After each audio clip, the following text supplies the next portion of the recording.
Hello viewers, அனைவருக்கும் வணக்கம். ஐயா 2024 வந்துருச்சு. நிறைய கனவுகளோட எதிர்பார்ப்புகளோட இந்த ஆண்டில் நம்ம காலடி எடுத்து வச்சுருப்போம். நிறைய ரெசல்யூஷனும் எடுத்திருப்போம் இல்லைங்களா? இந்த ரெசல்யூஷனோட சேர்த்து இப்போ நான் சொல்ல போகிறதையும் ஒரு ரெசல்யூஷனாக எடுத்தீங்கன்னா நான் ரொம்ப சந்தோஷப்படுவேன். என்ன தெரியுமா அது? காரணமே இல்லாமல் ஒரு 2 வார்த்தையை நம்ம யூஸ் பண்ணிகிட்டே இருக்கோங்க. பாவம், அந்த வார்த்தைக்கு வாய் இருந்தாலும் அழுதுரும் போல. என்ன தெரியுமா அந்த 2 வார்த்தை? Stress, depression. யார் என்ன கேட்டாலும் நான் ரொம்ப ஸ்ட்ரெஸ்டாக இருக்கேன், டிப்ரெஸ்டாக இருக்கேன் அப்படிங்கிற வார்த்தைகளை மீனிங் என்னன்னு தெரியாமலே பயன்படுத்திட்டு இருக்கோம். ஆக இன்னைக்கு இந்த வீடியோவில் நம்ம ஸ்ட்ரெஸ்ஸுக்கும் டிப்ரெஷனுக்கும் உள்ள வேறுபாடு என்ன, அதோட அறிகுறிகள் என்னன்றதை தெரிஞ்சுக்க போகிறோம். ஸோ இந்த புத்தாண்டில் நீங்களும் ஒரு ரெசல்யூஷன் எடுங்க. டிப்ரெஷன், ஸ்ட்ரெஸ் இந்த வார்த்தைகளை தேவையில்லாமல் நான் பயன்படுத்த மாட்டேன் அப்படிங்கிறத ரெசல்யூஷனாக எடுங்க.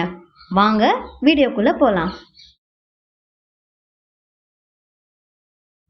நம்ம சவால்களை மேற்கொள்ளும் போதும் பிரச்சனைகளை எதிர்கொள்ளும் போதும் நம்ம உடம்பு ஒரு சில ரியாக்ஷனை பண்ணும்.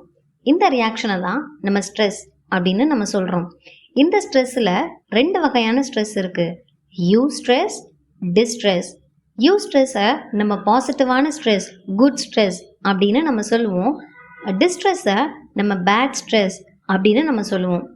ஏன் ஸ்ட்ரெஸ்ஸை ஒரு பாசிட்டிவான விஷயம் அப்படின்னு நம்ம சொல்கிறோம் அப்படின்னு பார்த்திங்கன்னா, ஒரு டெட்லைனை நம்ம மீட் பண்ணுறதுக்கும் ஒரு அபாயத்திலேருந்து நம்மளை காப்பாற்றிக்கிறதுக்கும் நமக்கு இந்த பாசிட்டிவான ஸ்ட்ரெஸ் நமக்கு ரொம்ப ஹெல்ப் பண்ணும். அதனால தான் இந்த நேரத்தில் நம்ம ஸ்ட்ரெஸ்ஸை பாசிட்டிவான ஸ்ட்ரெஸ், யூ ஸ்ட்ரெஸ் அப்படின்னு நம்ம சொல்கிறோம். உதாரணத்துக்கு ஒரு வெறி நாய் நம்மளை துரத்துதுன்னு வைங்களேன். அப்போது ஒரு 2 ரெஸ்பான்ஸ் நம்ம பண்ணுவோம். ஒன்று ஃபைட், அந்த நாயை துரத்துறதுக்கு நம்ம என்னென்னலாம் பண்ணுவோமோ அதெல்லாம் நம்ம பண்ணுவோம். 2வது ஃப்ளைட், அந்த சூழ்நிலையிலேருந்து தப்பிக்கிறதுக்கு நம்ம என்ன பண்ணுவோமா அதை நம்ம பண்ணுறது. ஃபார் எக்ஸாம்பிள், அந்த நாய்கிட்ட இருந்து ரொம்ப தூரத்துக்கு தப்பிச்சு ஓடுறது. ஸோ ஸ்ட்ரெஸ் வரும்போது நம்ம இந்த 2 விஷயத்த நம்ம பண்ணுவோம். அப்போ பாடியோட ரியாக்ஷன்ஸ் எப்படி இருக்கும்?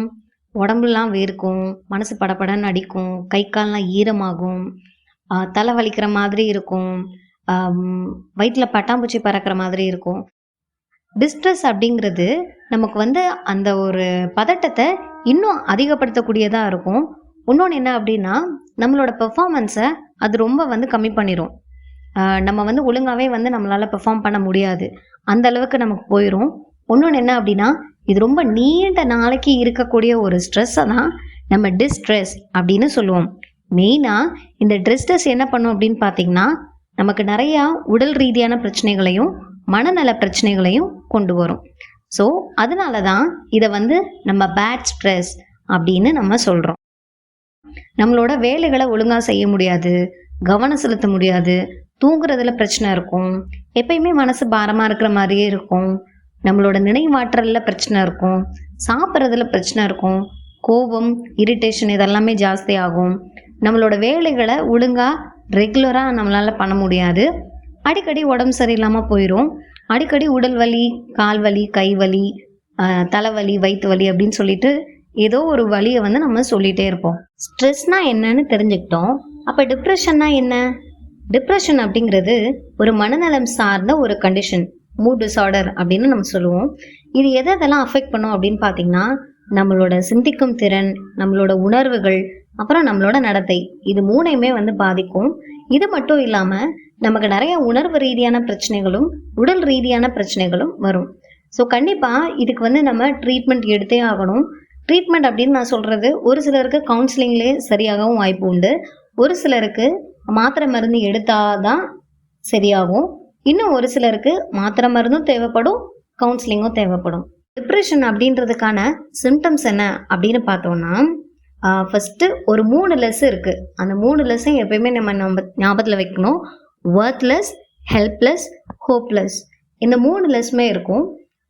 யார்கிட்டையுமே நம்ம பேச மாட்டோம், தனியாக இருப்போம், எப்பயுமே ரொம்ப சேடாகவே இருப்போம், நமக்கு எனர்ஜியே இருக்காது, ஒரு உத்வேகம் இருக்காது, ஒரு ஒரு சந்தோஷமாகவே நம்ம இருக்கவே மாட்டோம். நம்மளால் எந்த முடிவுகளையுமே நம்மளால் எடுக்க முடியாது, நம்ம நிதானமே இல்லாமல் இருப்போம், எப்போ பார்த்தாலும் எரிச்சல் பட்டுட்டே இருப்போம். ஒரு சில நேரங்களில் அளவுக்கு அதிகமாக சாப்பிடுவோம், இல்லை சாப்பிடவே மாட்டோம். அதே மாதிரி தான் தூக்கமும். தூங்கிட்டே இருப்போம், இல்லைனா தூக்கமே இருக்காது.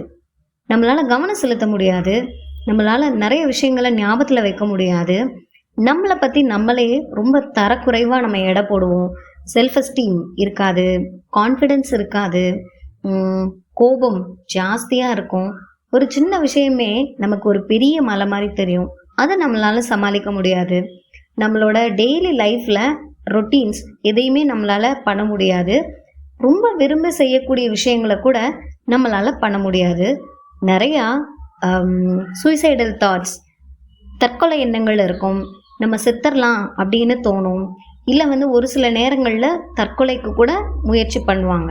ஓகே வியூவர்ஸ், இப்போ கண்டிப்பாக ஸ்ட்ரெஸ்னால் என்ன, டிப்ரெஷன்னா என்ன, அதுக்கான வேறுபாடு என்ன அப்படிங்கிறது உங்களுக்கு நல்லா தெரிஞ்சிருக்கும்னு நான் நம்புகிறேன். இனிமேட்டாவது உங்களோட டிக்ஷனரியிலேருந்து டிப்ரெஷன் அப்படிங்கிற வேர்டை ரிமூவ் பண்ணுங்கள். தேவையான போது மட்டும் ஸ்ட்ரெஸ் அப்படிங்கிற வார்த்தையை பயன்படுத்துங்க. கம்மியான ஸ்ட்ரெஸ்ஸோட நிறைய ஹாப்பினஸோட இந்த ஆண்டு முழுக்க உங்களுக்கு அமையணும் அப்படின்னு நான் மனசார வாழ்த்துறேன். அனைவருக்கும் இனிய புத்தாண்டு நல்வாழ்த்துக்கள். மீண்டும் அடுத்த வீடியோவில் சந்திப்போம். நன்றி, வணக்கம்.